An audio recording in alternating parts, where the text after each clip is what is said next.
Exercise 4.1 करते हैं determinant की।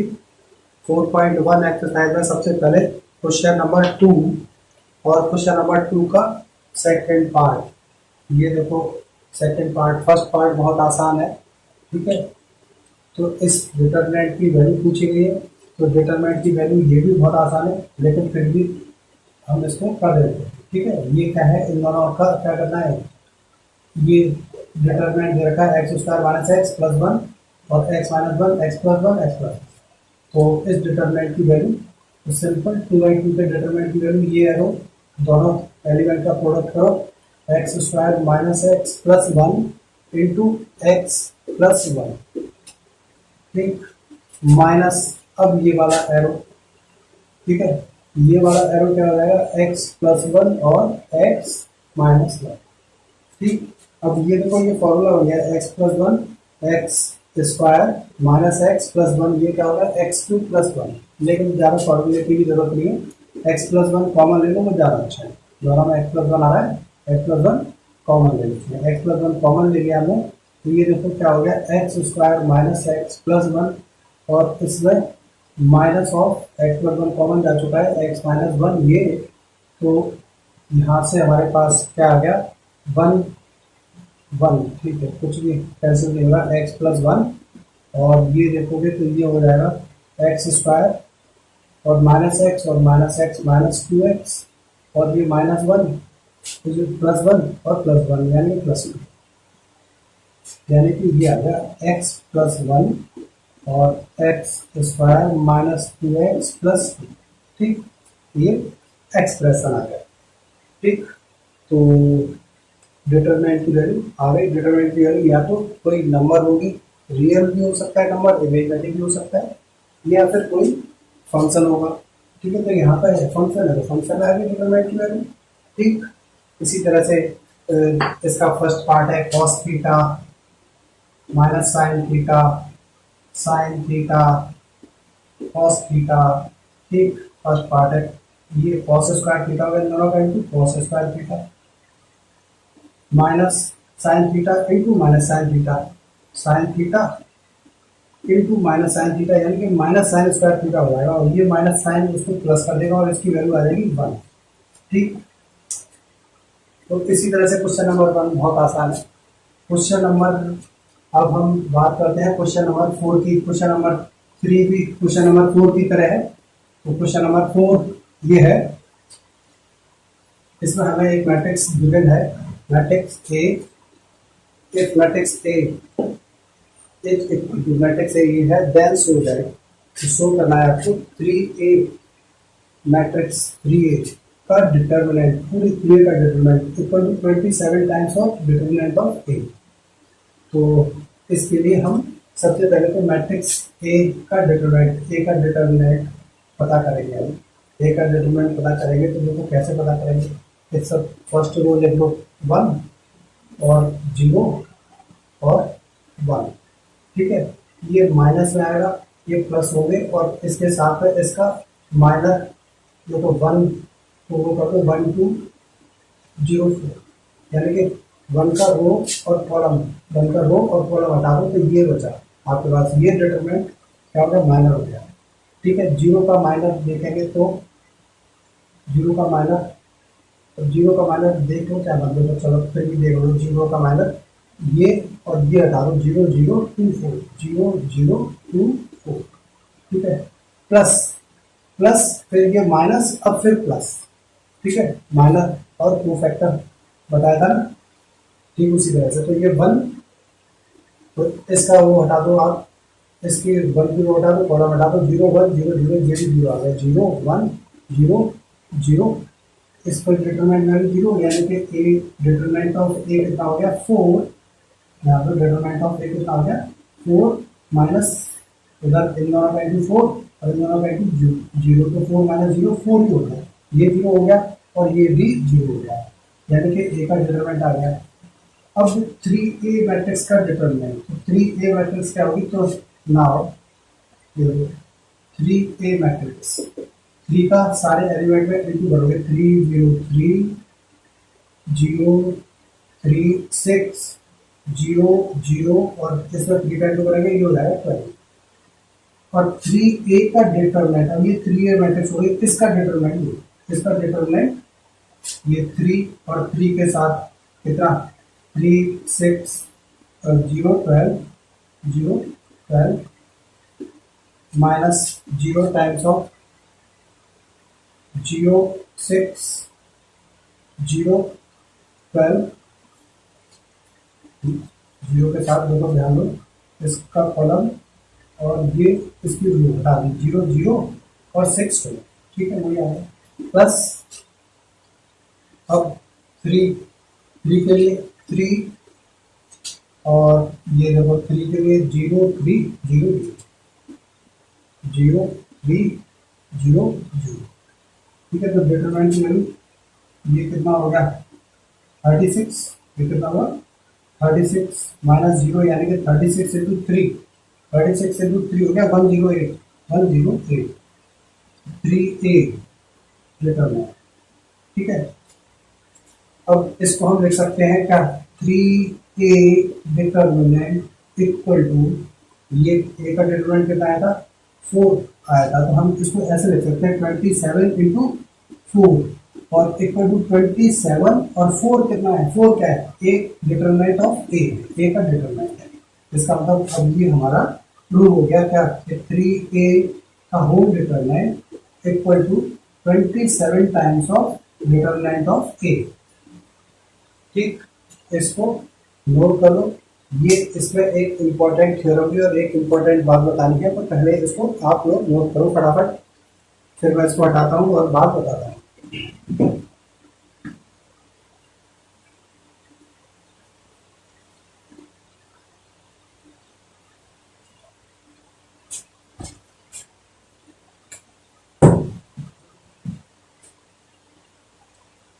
हाँ, तो अब ध्यान दो, इम्पोर्टेंट चीज क्या है कि देखो अगर हम स्केलर का डेटा मैट्रिक्स में मल्टीप्लाई करते हैं तो सारे एलिमेंट में मल्टीप्लाई होता है। स्केलर का अगर हम मैट्रिक्स में मल्टीप्लाई करते हैं तो सारे एलिमेंट में मल्टीप्लाई होता है, लेकिन डिटरमिनेंट में जब हम स्केलर का मल्टीप्लाई करते हैं तो सारे एलिमेंट में मल्टीप्लाई नहीं होता है, फिर केवल एक ही रो में मल्टीप्लाई होगा, किसी एक रो में, किसी एक रो के सारे एलिमेंट में मल्टीप्लाई हो जाएगा, लेकिन किसी एक ही रो में होगा, या फिर किसी एक कॉलम में भी मल्टीप्लाई होगा, किसी एक कॉलम में भी सारे एलिमेंट में मल्टीप्लाई हो जाएगा, लेकिन सारे एलिमेंट में नहीं होगा, किसी एक रो के सारे एलिमेंट में या किसी एक कॉलम के सारे एलिमेंट में मल्टीप्लाई होगा, ठीक है। तो इससे एक इम्पोर्टेंट वो कॉन्सेप्ट निकल जाता है कि अगर ए कोई मैट्रिक्स है, स्क्वायर मैट्रिक्स है, ठीक है, और उसका ऑर्डर है n, तो k times of matrix A, k times of matrix A, अगर हम इसका डिटरमिनेंट निकालें, k times of matrix A का डिटरमिनेंट निकालें तो क्या आएगा k to the power n, और केवल डिटरमिनेंट ए मैट्रिक्स ए के डिटरमिनेंट का इतने टाइम्स हो जाएगा, ठीक है, k to the power n times of. तो इसको नोट कर लो, ये if matrix A square matrix है, देन ये इंपॉर्टेंट नोट, ठीक, इसको नोट कर लो, इंपॉर्टेंट नोट, इसको नोट करो फटाफट,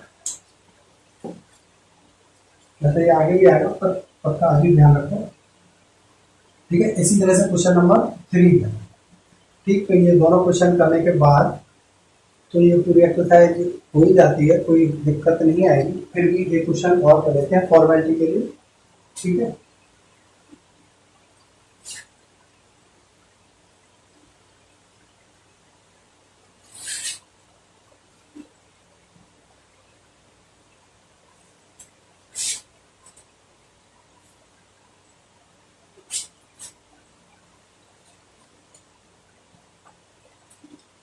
question number 6 exercise 4.1। Question number 6 क्या है, ये इस मैट्रिक्स का डिटरमिनेंट पूछा गया है, ठीक है। ये है मैट्रिक्स, हमें मैट्रिक्स ये कितना 1 1 माइनस 2 1 1 माइनस 2, ठीक है। इसके अलावा 2 1 माइनस 3 सेकेंड रो है 2 1 माइनस 3, और इसकी थर्ड रो है 5 4 माइनस 9, 5 4 माइनस 9। ठीक है, अब इसका डिटरमिनेंट पूछा है, फाइंड ए बेटर। ठीक है, ये है क्वेश्चन नंबर 6 एक्सरसाइज 4.1 का। तो हम इसको किसी भी रो के अलोंग एक्सपेंड करके निकाल सकते हैं, ये मैंने बताया है, लेकिन फिर भी अभी हम कौन सी फर्स्ट रो के अलोंग ही एक्सपेंड करते हैं। तो ए डिटरमिनेंट क्या हो जाएगा, 1 1 माइनस 2, अभी मैट्रिक्स नहीं है, ऐसे वो बना दिया तो डिटरमिनेंट हो जाएगा 2 1 माइनस 3 5 4 माइनस 9। ठीक, अब इसका डिटरमिनेंट, तो डिटरमिनेंट ए इक्वल टू 1, ये 1, और इस 1 के लिए 1 माइनस 3 1 माइनस 3 4 माइनस 9, फिर 1 ये है लेकिन ये माइनस में आएगा। ठीक है, इसके साथ में इसका minus 2 minus 3 5 minus 9, 2 minus 3 5 minus 9, फिर माइनस 2 आएगा, ये माइनस 2 प्लस ऑफ माइनस 2 है एक्चुअल, ये यहाँ पे माइनस, ये तो प्लस होगा, लेकिन माइनस 2 की वजह से यहाँ पे फिर क्या हो जाएगा, फाइनली माइनस हो जाएगा, माइनस 2 है, माइनस 2 और माइनस 2 के साथ 2 1 5 4, माइनस 2 वाला रो और कॉलम, ये रो और ये कॉलम हम हटा दें, तो ये 2 1 5 4 ये बताया, ये हटाने से ये इसका रो कॉलम हटा दिया, 2 1 5 4। ठीक है, इसको कैलकुलेट कर लेते हैं, तो ये कितना हो गया, माइनस 9 और प्लस का 12, यानी कि ये 3 आ गया, माइनस ये माइनस 18 और प्लस का 15, माइनस 18 ज़्यादा है प्लस 15, यानी कि माइनस 3, ये तो हो गया माइनस 3 प्लस 3 हो गए। ठीक है, और ये देखा तो माइनस 2 टाइम्स ऑफ, ये देखा तो 8 माइनस 5 यानी कि 3, 8 माइनस 5 3, यानी कि 3 प्लस 3 6 माइनस 6 6 माइनस 6 क्या हो गया, 0। ठीक है, तो इस मैट्रिक्स का डिटरमिनेंट क्या आ गया, 0 आ गया।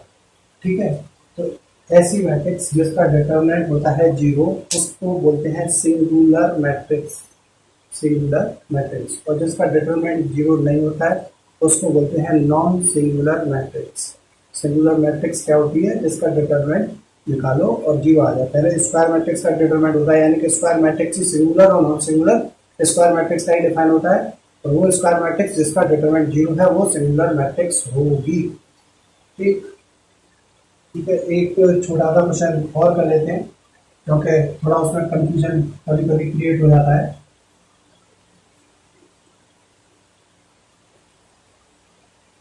क्वेश्चन नंबर 7,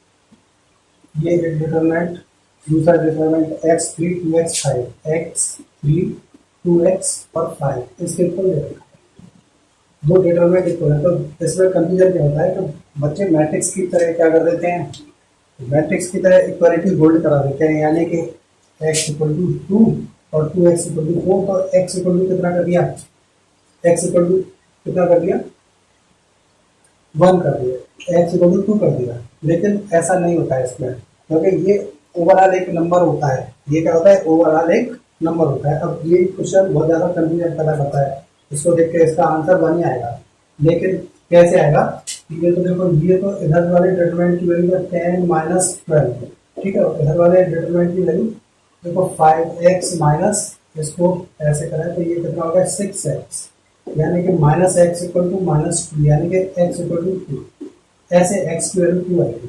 कंपेयर कराने से नहीं, कंपेयर करा के 2 कर दोगे तो किसी और क्वेश्चन में गलत हो जाएगा, ये बात ध्यान रखना। इक्वालिटी ऑफ मैट्रिक्स की तरह इसमें इक्वालिटी होल्ड नहीं करती है। इसमें स्केलर का मल्टीप्लिकेशन भी, मैट्रिक्स में जो स्केलर का मल्टीप्लिकेशन होता है उससे डिफरेंट होता है। मैट्रिक्स में स्केलर का मल्टीप्लाई करते हैं तो सारे एलिमेंट में हो जाता है, लेकिन डिटरमिनेंट में अगर स्केलर का मल्टीप्लाई करते हैं तो वो केवल किसी एक रो के सारे एलिमेंट में होता है या किसी एक कॉलम के सारे एलिमेंट में होता है। अब वो हमारी मर्जी पे डिपेंड करता है कि हम किस रो में करना चाहते हैं या किस कॉलम में करना चाहते हैं। ठीक, तो ये एक्सरसाइज है आपकी, मैंने क्वेश्चन बता दिया, उससे इस एक्सरसाइज के सारे क्वेश्चन आसानी से सॉल्व हो जाएंगे। बहुत आसान एक्सरसाइज है, 10 मिनट में आप अगर बैठ जाओगे तो पूरी एक्सरसाइज खत्म हो जाएगी। ठीक है। तो नोट करो।